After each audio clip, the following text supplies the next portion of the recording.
Get ready to take a flamethrower to the official narrative and learn what the elites don't want you to know. You're listening to The Tom Woods Show.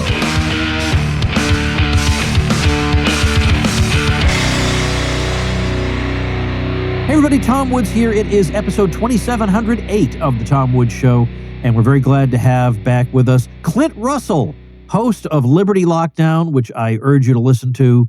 Clint is just a natural at this. He's just such a good podcast host, such an interesting guy. His commentary on Twitter or X is really second to none. I am happy to follow him there.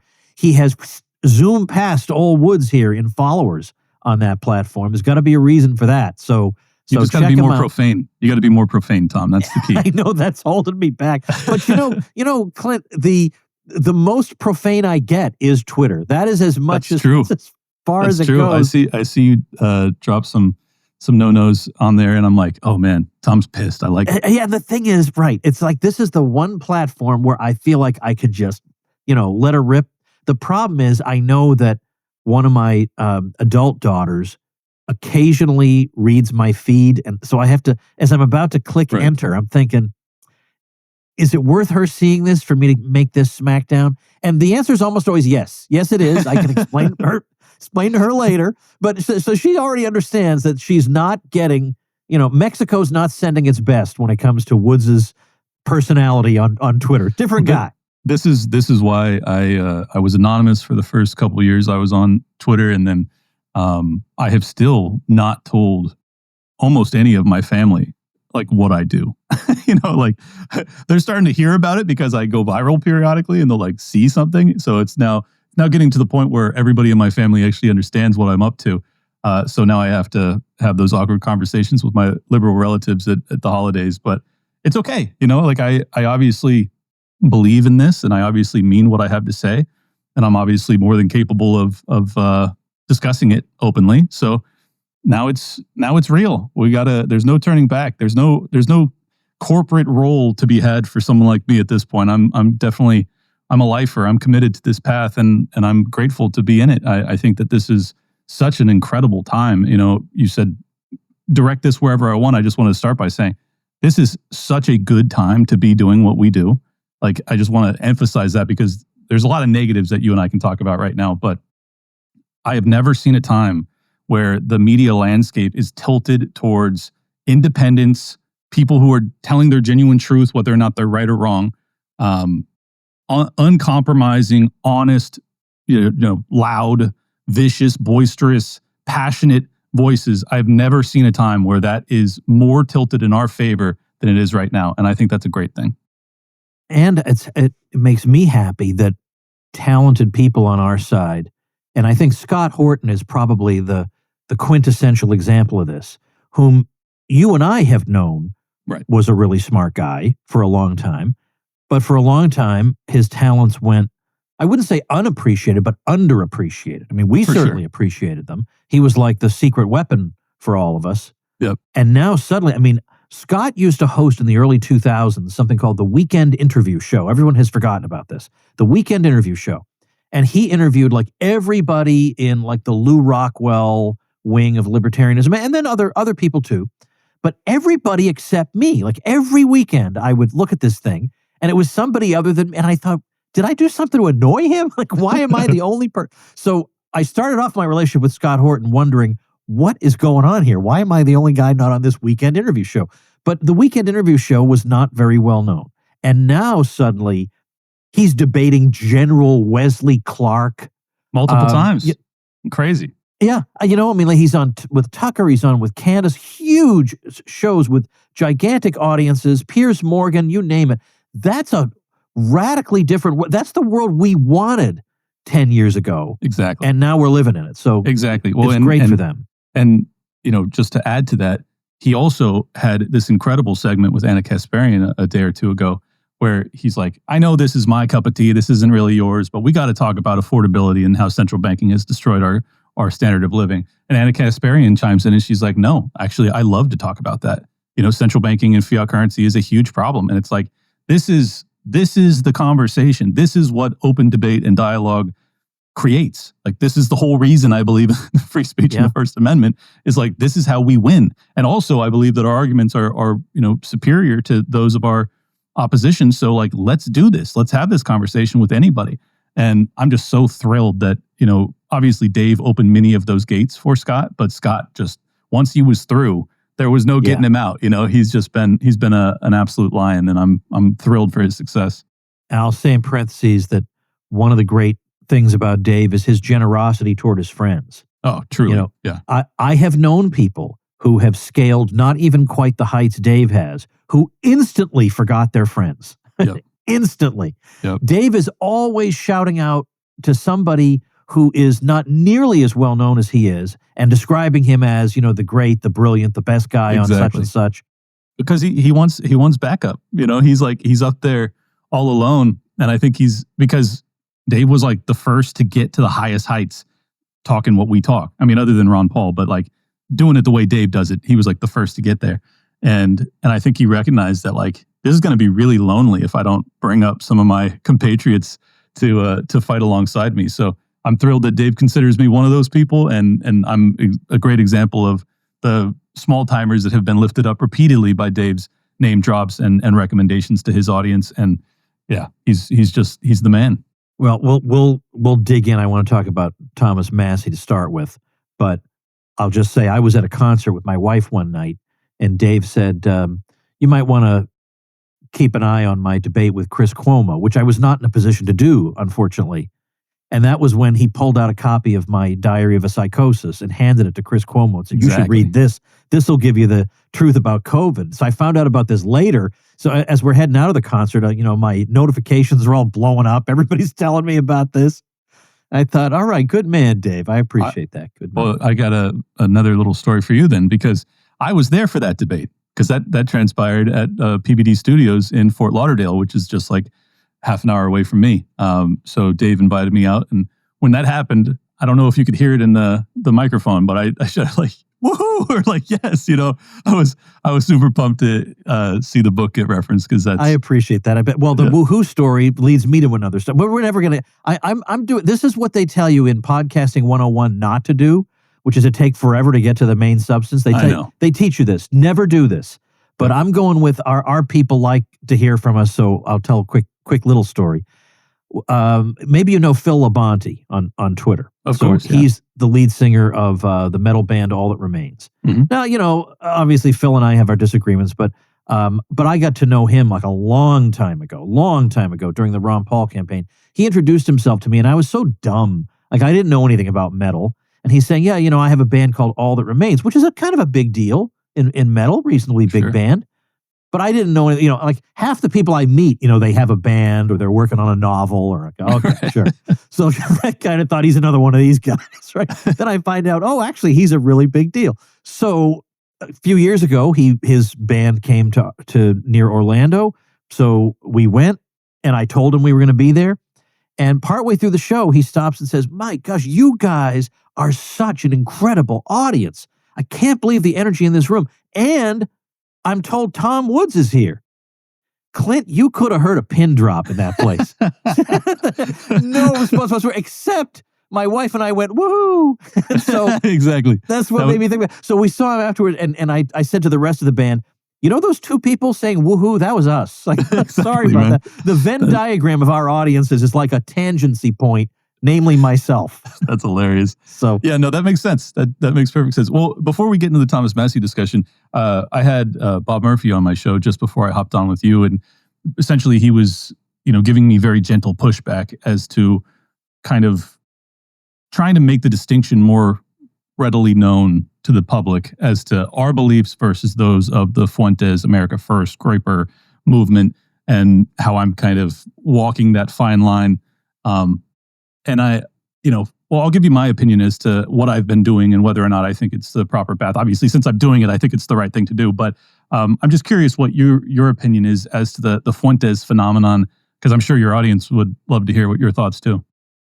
Well, I feel like lately, you know how if you talk about Israel and you're critical, people say you're obsessed with Israel? Right. The problem is, like, I've had a bunch of episodes in a row that in one way or another touch on Israel. And in fact, after this one, Clint, I have 2 more lined up. But Oh, there you go. one of them's with an anti-Zionist rabbi, very smart guy. And I thought that was topical and interesting. And then I have a discussion like after the fact between Walter Block and Ilana Mercer, both Jewish, on Gaza and what was done to Gaza. And they have completely opposed views on that. And they asked if they could have my platform to talk it out. So I thought, why not? That'd probably be a productive conversation. Let's go ahead and do that.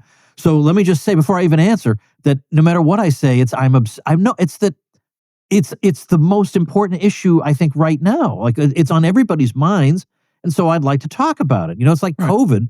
I guess I was obsessed with COVID. Let's face that. I was actually. They obsessed locked us in our houses, Tom. Should we not be obsessed with that topic? I think we're allowed to be obsessed with it. Yeah. So for one thing, I found that the pushback I thought was fairly insincere, because Glenn Greenwald has since dug up tweets from John Podhoretz and Ben Shapiro basically saying, I don't care if Trump says, it was Podhoretz said, I don't care if Trump can say Shylock 100 more times if he wants to, but he bombed Iran and that's what matters.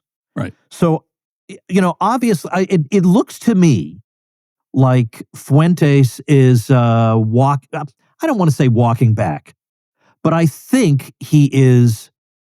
The thing is, I don't watch him, so I can't. Maybe people can contradict me on this, but my gut instinct, based on what I'm hearing, is that he's maybe smoothing out some of his rough edges and trying to say, well, some of those crazy things you heard me say, were obviously jokes. And anytime I speak about this thing seriously, you'll know that I'm speaking about it seriously. Mm-hmm. Well, if that's the case, then you could easily imagine a pro-Israel Nick Fuentes being maybe slapped on the wrist or gently chided, but not really being the subject of this kind of response. And so every time I see, that the Heritage Foundation did a terrible job when they defended Tucker Carlson over holding this interview, I go to that person's Twitter. I usually have to go down no more than 4 or 5 tweets, and I say, I see what it is. It's Israel. It's every single time.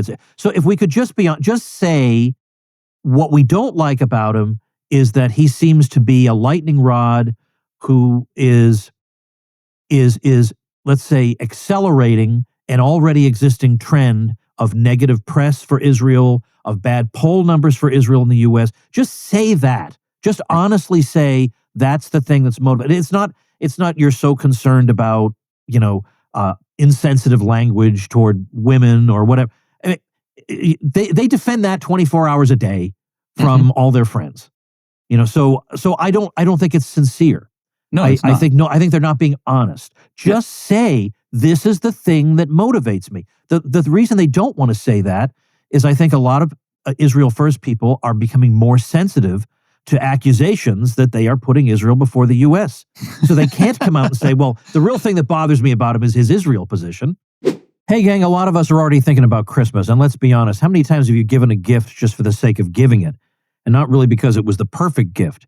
It's hard to find just the right gift. You don't want to get another knick-knack that's just going to clutter the person's house or something that maybe he'll thank you for and then give away at the first opportunity. Well, here's what to do instead. Nobody's going to be unhappy when you give the gift of steak. And during Omaha Steaks Sizzle All the Way sale, you can get 50% off site-wide at omahasteaks.com. And because you're a Tom Woods listener, you can take another $35 off with promo code WOODS at checkout. Omaha Steaks delivers an exclusive lineup of USDA-certified tender steaks, and their fan-favorite filet mignons have achieved the distinction of USDA-certified very tender. Omaha Steaks is a family-owned company with over 100 years of expertise in the meat industry. They also carry, in addition to steaks, mouth-watering burgers, chicken, pork, seafood, cozy and convenient comfort meals, and delectable desserts. The Woods family first started getting Omaha Steaks delivered at least 15 years ago, and the convenience and value can't be beat. Plus, orders placed by 6 p.m. Eastern Time ship same day. Save big on gourmet gifts and more holiday favorites with Omaha Steaks. Visit omahasteaks.com for 50% off site-wide during their Sizzle All the Way sale. And for an extra $35 off, use promo code WOODS at checkout. Terms apply. See site for details. That's omahasteaks.com, code WOODS. Yeah. The real thing that upsets me about Nick Fuentes is that he's right about us.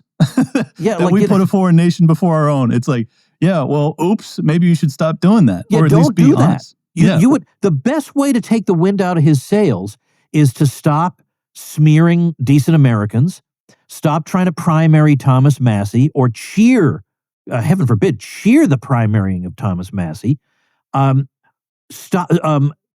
Make sure that you don't have a lobby that goes around trying to destroy the reputations of people who are running for office on a platform of, we really need that aid money here at home.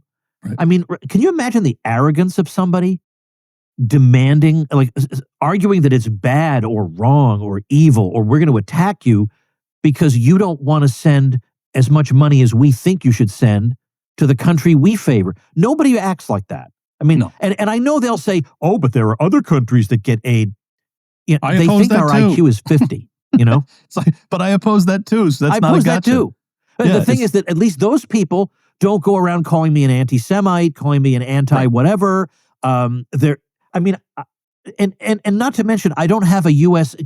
Could you believe that July 4th when Ted Cruz said, Happy July 4th?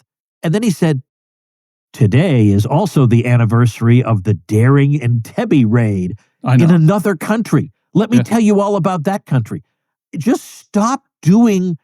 That's over the top obnoxious. Like, Israel doesn't even want him doing that. Well, let me emphasize why that's so galling.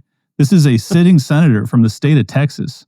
You know, like red, white, and blue, shooting your 45 in the air, Texas. And this guy is like completely obsessed. I mean, this is what's so insulting about it, is that it's these people. It's Ted Cruz, it's Lindsey Graham, it's Randy Fine, it's Laura Loomer that are calling people like us, you know, obsessed with Israel. It's like your entire existence is dedicated to Israel. Ted Cruz said that. He said that's the whole reason he got into politics, was because he wanted to be the most, pro-Israeli senator.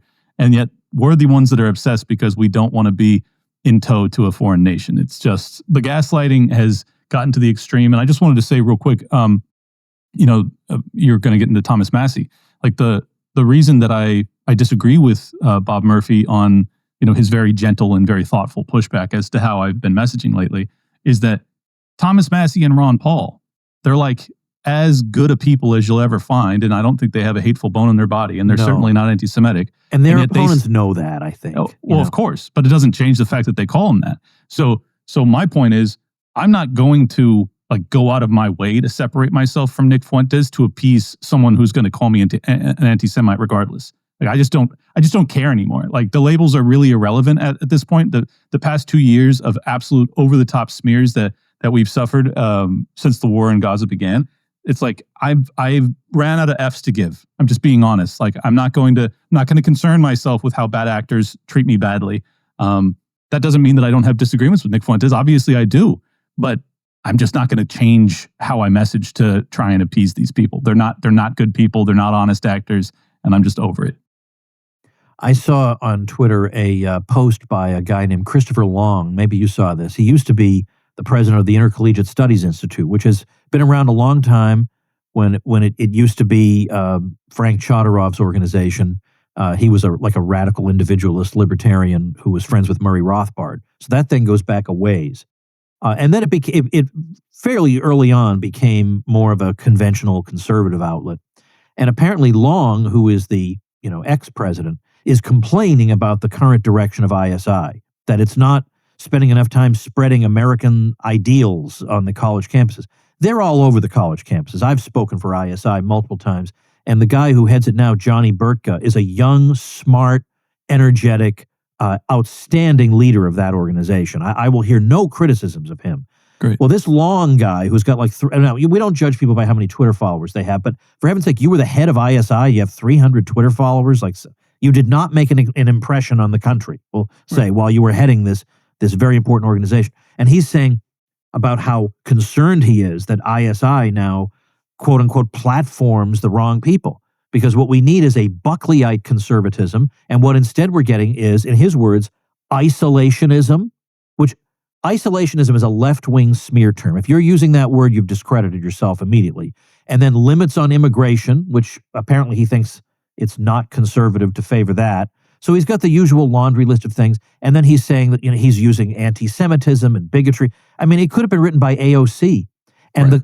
the comment section, Clint, is, yeah, your day's over, man. What did Buckleyite conservatism ever do? What did it accomplish? I mean, Buckley would lean back in his chair and look all sophisticated and yuck it up with left-wing intellectuals, and then they would get what they wanted, and Buckley would just, look like a really smart guy. And that was it. I'll tell you all of the positives that came from Buckleyite conservatism. Oh, I'll sit back in my chair and get some popcorn to Here's listen. Here's the list. I'm over. It's over. No, I'm just kidding. I mean, they transed our kids, and then they also brought in, I don't know, something like 100 million illegals over the past, Buckleyite era, and totally changed the entire social cohesion framework of this country.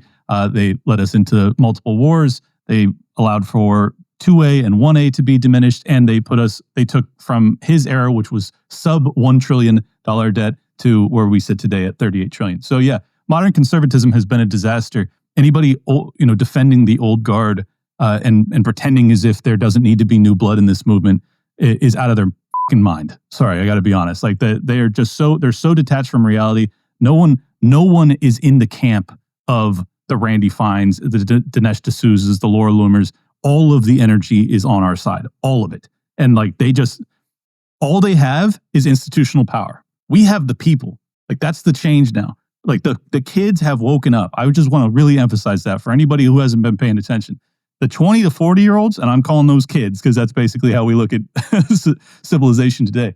Yeah. They are so eyes wide open when it comes to the military-industrial complex, corporate malfeasance, baking depravity, the terrible relationship that we have with Israel and how it's led to so much death and destruction and ultimately devastated our country as a consequence, not to mention most of the Middle East. These people are really, really fired up, intelligent, passionate. I just really think that there's this tendency to feel as if, I'll grant, I was wrong about Gen Z. I was wrong about the Zoomers. I thought that they were going to be totally crippled. How would they not be, right? Being raised by social media, going through the lockdowns and the vaccine mandates and the woke environment and the Me Too and all of the abuses that they languished under. To expect them to come out and be the generation that saves us was totally delusional. But I think that might be what's happening. I really think that these kids got a chance to change things. Well, well, you know what? This is probably a good time to say something about Thomas Massie. Everybody knows the situation. Everybody knows that although, they try to say Massie never votes with his party, he almost always votes with the party. He very, very rarely votes with the Democrats. You remember John McCain used to be praised for being a maverick, but he was a maverick because when Ted Kennedy would propose some terrible thing, he would cross the aisle to go support it. I mean, that was what made him a maverick. Right. But Massie's the real maverick because he doesn't have the machine behind him. He'll say no to both sides for good reasons, not for petulant reasons, but for good reasons. He's solid on everything. He's obviously been better than Trump on COVID, on vaccines, on spending, on guns, on January 6th. He was better on the subject of January 6th. He defended the president on Russiagate. He's been absolutely rock solid. Now, meanwhile, we have Lindsey Graham, who is not rock solid unless you belong to some different movement or something. And so what we have now is a massive effort to unseat him in Kentucky. And there's some group that calls itself, I don't know, is it MAGA Kentucky? There's some kind of group that has Kentucky in the name, right? But it's supposed to sound like it's a Trump organization. You know what I'm talking about? Oh, yeah. Yeah, that's the PAC backed by all of the Epstein clients to try and oust Massie. Yeah, there are 3, I don't know are they all billionaires? I think so, yeah. Yeah, I think so too. Paulson, Mary Adelson, and one other. Yeah, I can't remember the other one either. But they're all Israel partisans by what I am sure is a coincidence, Clint. Yes, of course. Yeah. But don't listen to Fuentes. I'm sure what they're against is his support for sound money, right? Yes, exactly. But don't listen to Fuentes about the oligarchy that he describes. Anyways, yeah, look, I mean, it's no coincidence that Thomas Massie also is responsible for having us one vote short of the full disclosure of the Epstein documents. And as soon as he started to beat that drum, they went from opposing Thomas Massie to marshaling dozens of millions of dollars in a primary campaign to get him out of power. And I got to emphasize this. In a general election, the standard budget to win a general is like $3 to $5 million. That's like how you get to be competitive, right? You got to have that amount of money for marketing and door knocking and everything else. I studied this because I was considering primarying Randy Fine. But in a primary, to spend $22 million, which is what the Adelson-backed PAC is doing against Massie, is so beyond the pale. And this is such an incredible shot back at the Cernoviches of the world who constantly say that, Thomas Massie doesn't make a difference. He's just basically, he never gets anything done. He's never passed any bills. These are the arguments that they make. All of them are wrong, by the way. He's passed lots of bills. But anyways, you don't spend $22 million in a primary to oust Thomas Massie if he doesn't make a difference. He's making a difference. And I am 1,000 trillion% behind Thomas Massie. Same for MTG, same for Rand Paul. We've got a handful of people who aren't completely cowed by foreign countries and the military-industrial complex. He's one of them. He's our guy. We got to defend him. And I hope people will donate to his campaign because he's going to need it. It's going to get spicy. I would just say, again, nobody in Israel would tolerate it if, let's say a few billionaires whose motivation is the welfare of another country came in and tried to influence an Israeli election. They wouldn't stand for that for a second. And if anybody said, well, you're anti-Nigerian because you don't want, they would say, so blankety blank what? Call me whatever name you want, but this ain't right. He's the best guy we have by a million times. I made this video, when you and I had that conversation a few months ago, and I said, Dan Smots needs to do a video in support of Thomas Massie, right? Because he's the best video guy we have. And so he did it. It took taking some of his best clips and everything. And you realize, if I ever was misled into thinking Thomas Massie is my enemy, then shame on whoever did that to me after you watch that. I consider it the IQ test of the right wing. It is. If you're on the right wing, if you're a Trump supporter and you don't love Thomas Massie, literally love him, then I just think you're the dumbest person on the planet. And you're not at the very least extremely disappointed with certain things. In fact, the very things Massie is trying to talk about. Well, exactly. If you're not disappointed about those, well, I don't know what to tell you on that. So we absolutely have to support Massie. That's weird. That's not normal. That this is happening in our country. We know why Massie is being opposed. It's obvious what the reason is. But if you say what the reason is, you're the bad guy. I think that's starting to melt away. I think that just doesn't work that well anymore. One, yes, you're right. It certainly has started to work less and less. But two, I think people by and large, in our camp and others, have just gotten so exhausted by the smears that they just don't care anymore. I could not care less what you call me because I oppose AIPAC, for instance. I don't want foreign influence to be funneled from American Jews or foreign, from Israel. No, I don't want to have my politics influenced by that country, China, Russia, France, England. None of that is acceptable to me, and I'm not going to allow for some smear to cow me into silence. And this, the whole Qatar op that they've been running to try and make it seem like, well, sure, you don't like AIPAC, but you never talk about Qatar. It's dude, the whole reason we have the largest forward operating military base in Qatar is because it's prepared to go to war against Iran on behalf of Israel. Hello. So you're gonna now pretend as if Qatar actually runs things when the whole reason we have such a cozy relationship with Qatar is because of Israel in the first place. It's these people are they're so duplicitous. I just can't stand it anymore. And I think it's radicalized everybody, including Dave Smith, who was Jewish. And he's just why are you guys such liars? You just lie constantly. Yeah. Yeah. You give everybody a bad name. So Ben Shapiro said, this was some years ago, that Ann Coulter has made some remarks about Jews that he doesn't particularly like, but she's been really great on Israel, so he can overlook them. It's just, Okay, so that just goes to show that that is the issue. That's That it. just, in a way, that was refreshingly candid.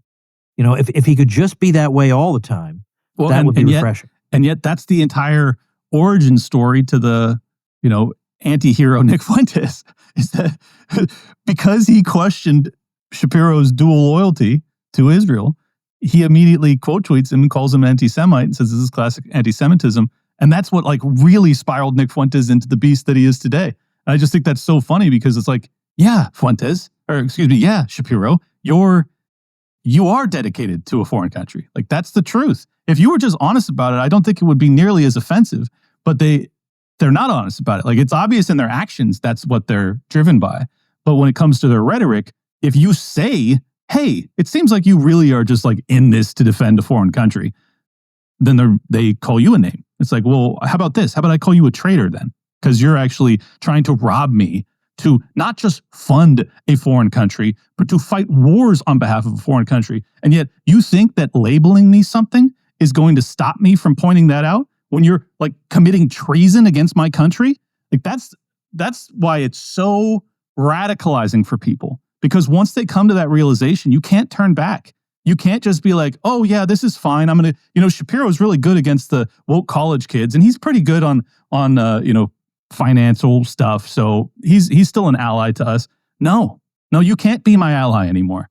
If your underlying principle, your underlying driving factor that gets you out of bed every day is in dedication to a country that is not my own, I'm sorry, you can't lead this movement. That you can't even be a part of it as far as I'm concerned.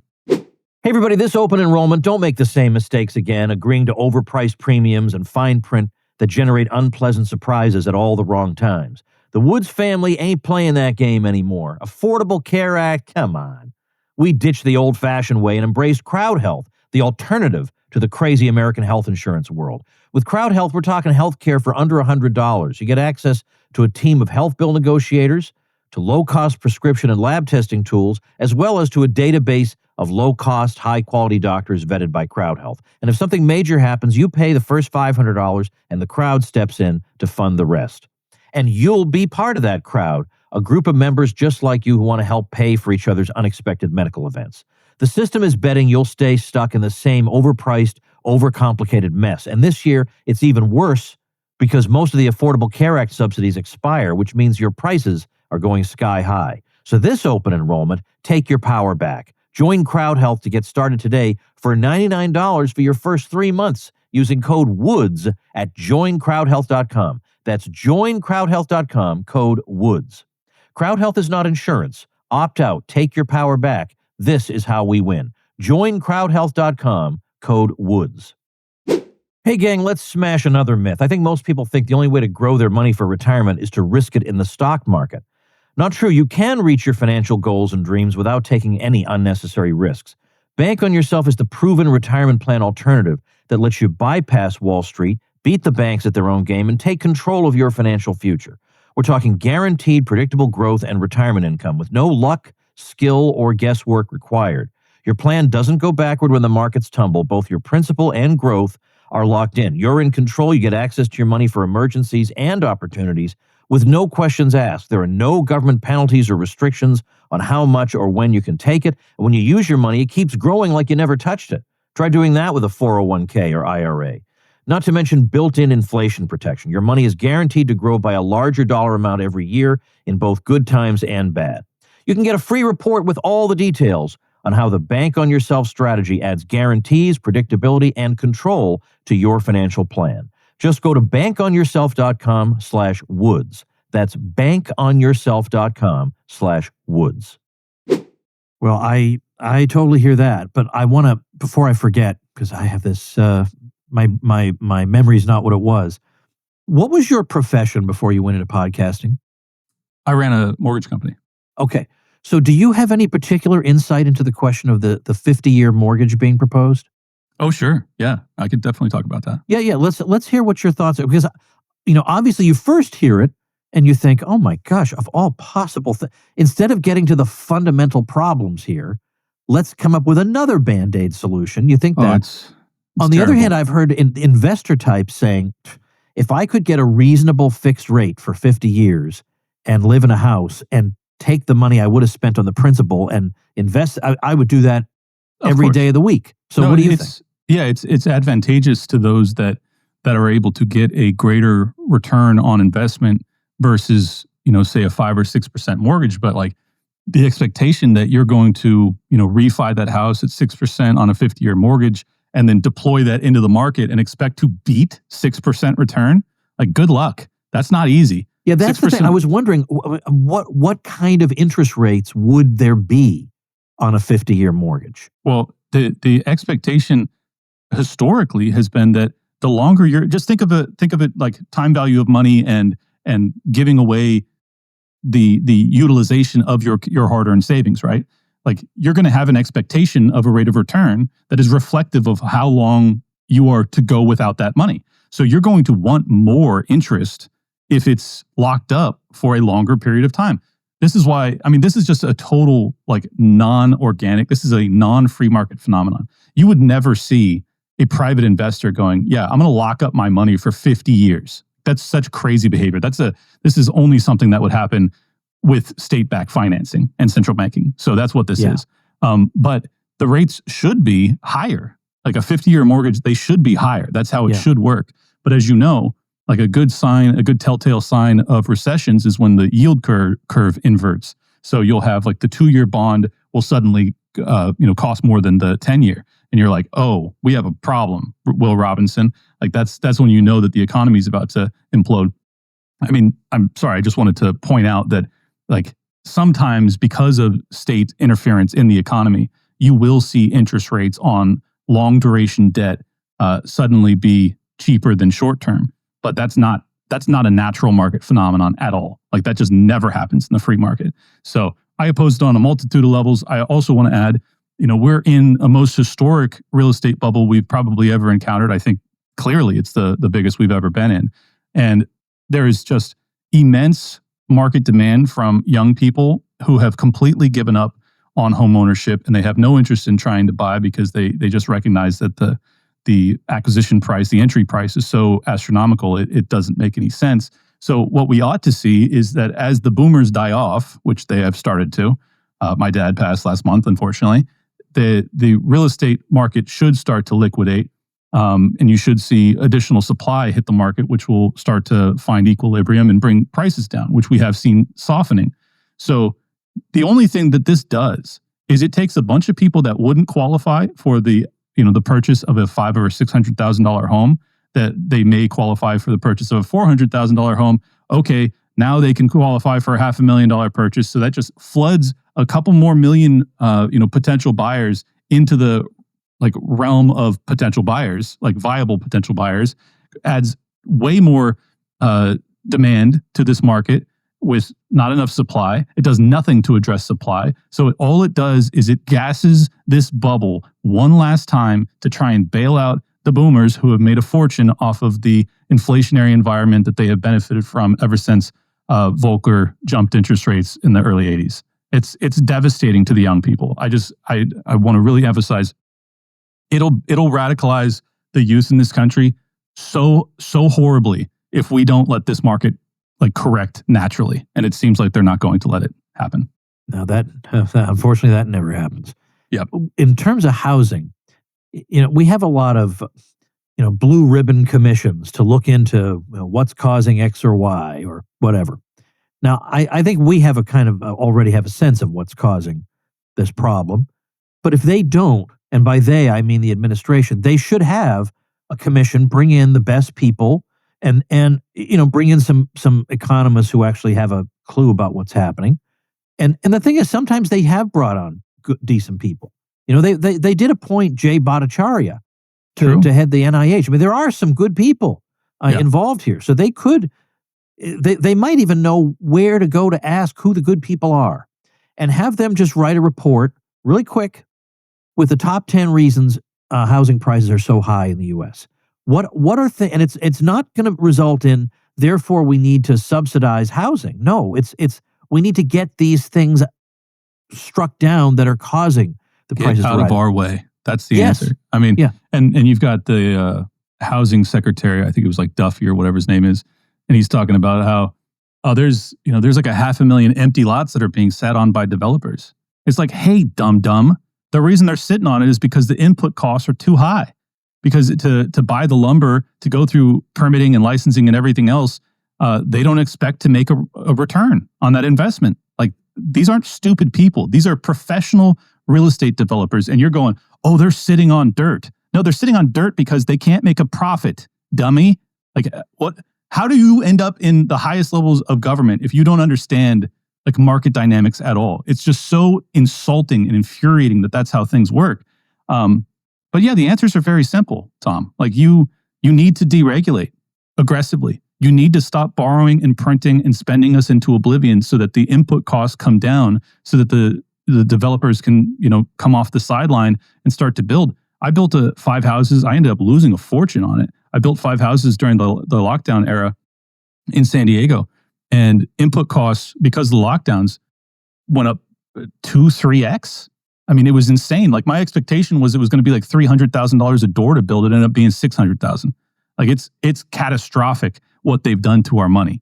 And then on top of that, yeah, you could deregulate. You could start to cut the red tape. I mean, it took me years to get through the planning department in California.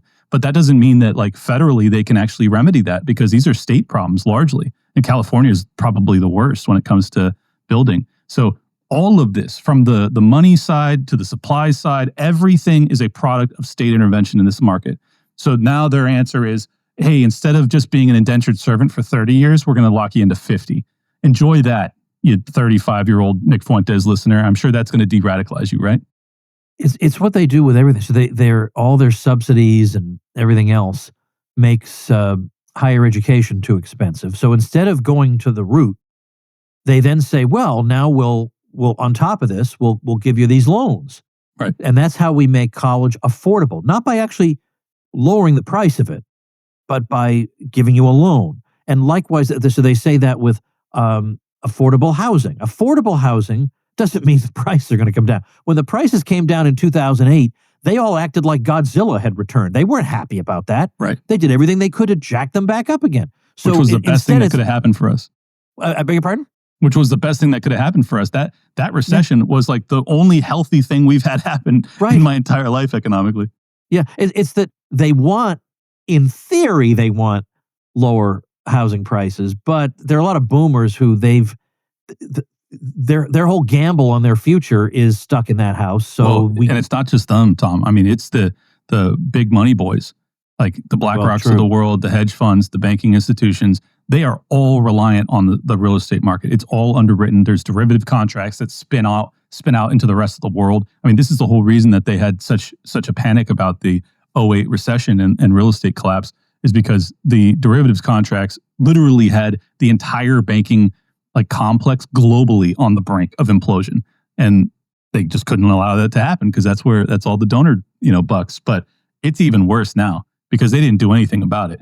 And it's like, now we're sitting on, especially after COVID, they just racked like $1 quadrillion of additional debt onto this already unsustainable Ponzi. So, I mean, we're in trouble, man. I'm just going to be honest. It reminds me, it's like, in theory, those people probably would like to see other people be able to get cheaper houses, but there's no way to do that doesn't affect everybody. So it's kind of like, I was just reading that Harvard apparently wants to crack down on grade inflation, because everybody's getting an A. So they want to crack down on grade inflation. And it's like, yeah, I'd like them to crack down on grade inflation the year after I leave. It's like it's like Augustine, grant me chastity and continence, but not yet. Exactly right. Yeah, I mean, nobody ever wants to do the right thing and actually swallow the bitter pill to improve circumstances for tomorrow. It's all about today, always today. And unfortunately, Donald Trump, in my opinion, is completely cowed by his investor class, or maybe he's just always been a compromised scumbag. I don't know what the answer is, but regardless, he seems to have no interest in doing the hard things to benefit this generation over the next decade. We have no long-term planning that's going on with this economy. It just seems like everything is about the now, and it just seems like everything is about how much additional wealth and resources can we extract from these people before they revolt against us. Like, that's what it feels like where we're at. Yeah, that is exactly what it seems like. Let's take 1 minute to say a word about something that I'm very, very pleased and honored that you're joining me for. I'm hosting another one of my cruises next year, and old Clint Russell here, as charming and insightful and interesting a guy as you could ask for, is going to be on board with us all week, along with Scott Horton. Could you imagine after 1 week with Scott Horton, you'd have like a PhD? That's so real. We're going to have... I've spent at least that much time with Scott Horton, and it has improved me tremendously. Yes. Yeah, it's going to be so fun, man. And a great thing about Scott that maybe is not that well known, at least on the cruises, he's a night owl. He stays up late because or maybe it's that he stays up as long as there's somebody who still wants to hear from him. He stays and talks and talks until you can ask him anything. And he just, for the night owls, we have you covered. You have plenty of free time on these. You're not like, it's not like we're going to be lecturing you on, heaven forbid, the non-aggression principle. No, you will hear from Scott, and you and I will no doubt have things to say. But it's that, I host games where I give away money. That's the new thing. If you win, you get money. I actually give away like pretty good cash prizes for these games. But we even have a thing for the wives and girlfriends who aren't so sure about these ideas we have. We're going to have the My Husband is a Right-Winger group, and they can hang out, have a lot of fun on the ship, and not have to worry about the crazy things we do. But I have Doc Dixon, who's that great magician who fooled Penn and Teller. He's going to do a private show for us. Awesome. We have great dinners together. The speakers migrate from table to table, so you get to have dinner with them. Tremendous fun. I love it. I'm really thrilled that I got the invite. I've always wanted to do one of these. I knew about them years ago, and at the time, I was actually... When was the first year you started it? Well, the first time I did it on my own was this very year, but I used to do one in partnership with Bob Murphy all the way back in 2016. We did that for 4 years. That's right. All right. So that was back before I was even in this world. I was still running my mortgage company, and I would listen to you guys, and I was like, I got to do that one of these days. So the fact that I finally get to do it almost a decade later is like, it seems appropriate. I'm very excited to do it, and I hope people come check us out. It'll be fun for sure. Dave Smith was a special guest in 2017. It was absolutely tremendous. So it's a whole lot of fun. My old friend Stefan Kinsella was there on this year, and he said, these are his exact words, "This was one of the best weeks of my life." Like, that's how much fun. It was just nonstop hilarity and fun. So TomWoodsCruise.com. Check that out. You want to spend a week with Clint Russell and Scott Horton and me, TomWoodsCruise.com. All right. As we wrap up here, we talked about a handful of things here, but what is really grinding your gears at the moment? I mean, I bet it's probably a lot of what we already talked about. Oh yeah. I mean, I'm upset about everything. Yeah, me too. That's my whole my career at this point. It's just anytime I get really pissed, I just grab the microphone. It seems to be working out for me, so that's good. Yeah. Look, I think at this point, like the thing that's been bothering me the most, or probably disappointing the most, has just been the Trump administration overall. Yeah. It's like I get a lot of crap about this because I ultimately broke down at the very last minute and decided to vote for Trump. But like I think I had reasonable expectations. I was like, he's probably going to end the proxy war against Russia. Like, what are they going to do? Going to get us all nuked? Like, he'll probably do that. He'll probably free Ross. He'll probably do a few good things. And, it's just been like, dude, he's just not delivering on so many levels. It's unbelievable. And, this is my tinfoil hat side. So maybe people should be listening to Liberty Lockdown instead of the Tom Woods Show for this particular topic. But it really makes me wonder if that bullet that grazed his head at Butler, Pennsylvania wasn't a message that he received loud and clear, that he is completely horrified and mortified as to the threats that he's facing, and he's compromised entirely. I think that's a distinct possibility. I also think that there's a distinct possibility that the people that took a shot at Trump were the people that took out Charlie Kirk. So I'm going to end on a bang by throwing the most hot takes I have at you. I've been studying this, in depth, and I know I sound like a lunatic, especially if you haven't been studying it. But there is real reason to doubt the story about Charlie Kirk. So I guess if I'm going to end on anything, I'll just say this: like, that is the thing that's grinding my gears the most, is the complete disinterest from his friends when it comes to his untimely death, his assassination in front of the world. There is real reason to doubt the FBI's narrative. I'm not going to give you the whole rundown of the reasons why, but if people want to check out my show, I've done a lot of coverage of this, and I think that there's a distinct possibility that he was taken out by, state-based actors, and I don't know if that's American intel or foreign, but it stinks, Tom. Like I grant, I know I sound like a crazy person, but there's something that doesn't sit right with me about that entire story. So I hope we get justice for Charlie Kirk. I really don't want to live in a country that allows for political assassinations of political commentators, not even politicians, but political commentators that were that far down the totem pole that they're taking out people like us. Like, this is crazy. And I just refuse to let that be buried. They buried the Butler, Pennsylvania attack against Trump. Don't let them bury this one. We really need justice. Clint, I think a lot of people, even people who listen to this show, and they say that they believe that the U.S. regime and its hangers-on are sinister. But then when you propose to them, well, they might have done this. Yeah, some of them really are you crazy? Yeah, what? That's impossible. But these are the people you just said were sinister. Now, by the way, at the same time, some things just happen. Some things just happen. And so I've become a little sensitive to this because of back in the Ron Paul days, because I was kind of close to Dr. Paul and worked with him on a number of things and would be the opening speaker at a lot of his events. I had the conspiracy people looking into me, and it turns out I was part of the Jesuit conspiracy to take over America, because after all, I went to a Jesuit high school. I did not. I went to North Andover High School in Massachusetts. They'd confused me with a Thomas Woods in Wisconsin who was 12 years older than I am. And it was the whole thing was crazy, but they had this whole theory that I was part of the... Now, first of all, let me tell you something. For anybody who believes the Jesuits are the most limp-wristed, do-nothing, unambitious, left-wing nobodies in the world today. That's exactly what a Jesuit trying to take over the world would say. It would say, right? To throw you off the scent. But the thing is, in the old days, if you met a Jesuit, that was a serious person. Like sharp intellectually, tough in every way, spiritually in every other way. Not anymore. I'm dressed the way a Jesuit would dress today. They're just, actually, I'm way more nicely dressed than they would. Well, just to back up your point. Oh, sorry. Go ahead and finish. Well, no, I was just going to say, so that's the of all possible things you have to worry about, the idea that the Jesuits, who have no ambitions to do anything anymore, they've been so left-wingized, are going to take over the world. You can cross that one off your list of concerns. I'm more concerned that the Avon lady is going to take over the world than these people. Well, I'll just end by saying, the fact that, they recognize that the government's evil.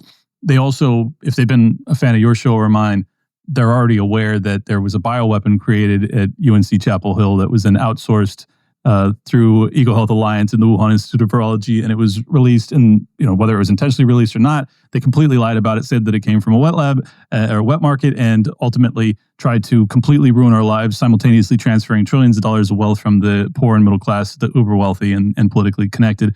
But they wouldn't take a shot at Charlie Kirk, though. That's the thing. They created a bioweapon and stole trillions of dollars and locked us in our effing houses, but they wouldn't take a shot at Charlie Kirk because he had no choice but to abandon the pro-Zionist cause. Well, remember, there were people saying to JFK, Operation Northwoods, that we should have people basically be killed in the U.S., blame it on Cuba to justify an intervention. At the time of the intervention in Afghanistan, we have the memos that they were considering. It was called Thinking Outside the Box, Poison the Food Supply. They were thinking about poisoning the civilian food supply in Afghanistan. And that doesn't mean that every bad thing that happens, they did it. Again, sometimes things just happen. Yeah, there are crazy people in the world. But you can't automatically just say, well, they would never do that. You can say, I don't think the case is very strong for them doing it in this particular instance. Okay, we can debate that. But it can't be, well, I have to rule that out because could you imagine Lindsey Graham being in on something bad? Right. That's not the way to think. And just for the record, I'm about 98% convinced that RFK, JFK, MLK were all killed by intelligence agencies. So if you think that someone like Charlie Kirk couldn't have possibly been killed, you're actually the one who's going against Occam's razor. Occam's razor is that political leaders in America that get murdered in public are almost always taken out by intelligence agencies. So you have the burden of proof, actually, at this point, in terms of percentage chances as to whether or not some radical lefty who's screwing his furry lover at home just got radicalized and decided to take out Charlie Kirk on a whim. okay, maybe. I don't think so. Well, I guess adding to that, would you say that the American regime has gotten better and nicer since the 60s? No. Or worse and more sinister? Way more sinister. And in fact, back then, they were interested in preventing nuclear holocaust. It seems like they're totally motivated to create one today. So, yeah, I think that they're capable of anything. And I think that the evidence actually points in the direction of conspiracy. So, I don't know. Take it with a grain of salt. Nobody has to believe me, but I hope people will keep an open mind because you have a reason to on this one. All right, Clint Russell, Liberty Lockdown is the podcast. You can get it anywhere you listen to podcasts. Obviously, Clint is well worth listening to, as you can tell, if you haven't heard him before. And of course, join him with me at tomwoodscruise.com. I mean, how is that not going to be fun? Come on. Oh, and if you say, my wife doesn't want to go because she's not into all this stuff, there's so much to do. First of all, she's going to love it anyway. She's going to be the one asking you next year to come back because she's going to love the people, the games, whatever. But as I say, I'm going to let the women. There could be some men who are dragged by their wives, but that's not the usual pattern. They're going to have their own group. They're going to have so much fun on the ship. They'll just love it. If you don't come out to this cruise and do body shots off of Tom Wood's body, I'm pretty sure you're out of your mind. I mean, that's what I was put on this planet to do. So yeah, I'll see you guys there. Anyways, thank you so much for having me, Tom. Yeah, Liberty Lockdown at Liberty Lock Pod on X. Appreciate you. All right, at Liberty Lock Pod. Go follow him on X right this minute, at Liberty Lock Pod. I have this stupid dumb handle from when I used to write books, and I always had my full name. So I'm at Thomas E. Woods on that platform. This is so dumb, Clint. I wish I could take that back. Too late now. All right, thanks again. Yep. And thank you, ladies and gentlemen. Make yourself and those you love less vulnerable to the regime, both mentally and physically. Get more forbidden information at tomsfreebooks.com and be sure to subscribe to the show wherever you listen. See you next time.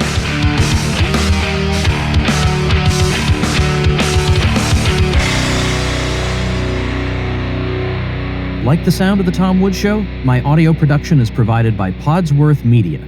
Check them out at podsworth.com.